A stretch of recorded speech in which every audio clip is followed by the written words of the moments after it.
Hello, this is AP Calculus AB 1.5, determining limits using algebraic properties of limits.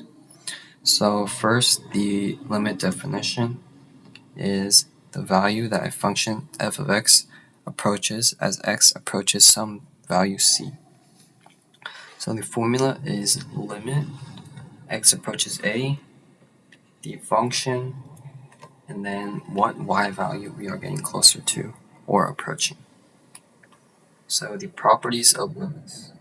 So first, there's a sum rule where you are adding two functions inside the limit and you are simply separating them into two different limits. And same for the difference rule, but with subtraction, and same for the product rule, which is multiplication. And then there's a constant multiple rule, when there is a constant being multiplied on the inside and you bring it out. And the quotient rule is the same as the sum, difference, and product rule, but limit x approaches c, g of x cannot be 0, because that would make the denominator 0. And we don't need power rule or root rule for this topic. Okay, so first, limit x approaches 8, 3h of x minus 6. So first, we notice that there is a subtraction sign here, so we can separate those two terms. 3h of x minus limit x approaches 8, 6. Then we see this 3 here, and we know that is the constant multiple rule, and we can bring it on the outside. So we can make it 3 limit x approaches 8, h of x minus limit x approaches 8, 6. And that is the final answer. Okay, now for this one, we do the same thing. However, there are two functions here, but we do the same thing. We notice that there is a subtraction sign, so we use the subtraction rule to f of x minus limit x approaches 8, 12, h of x.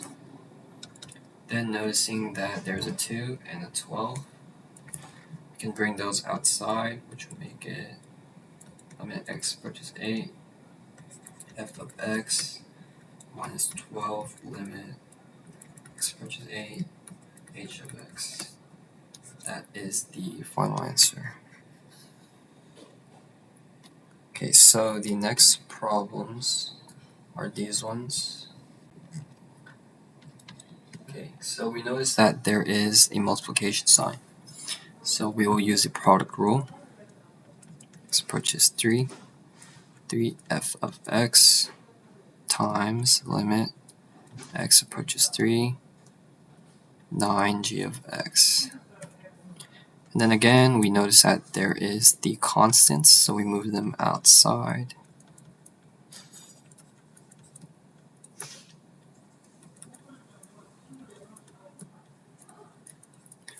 And since there's nothing else we can do, that is our final answer.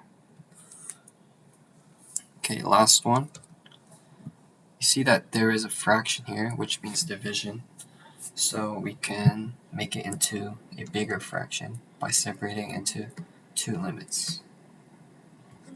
F of x over limit x approaches 3, 19 h of x. And then you notice that there's a 19 here. It's important to note that the 19 goes outside in the denominator here and not at the top here. So it would become limit x approaches 3, f of x over limit 19 limit x approaches 3, h of x.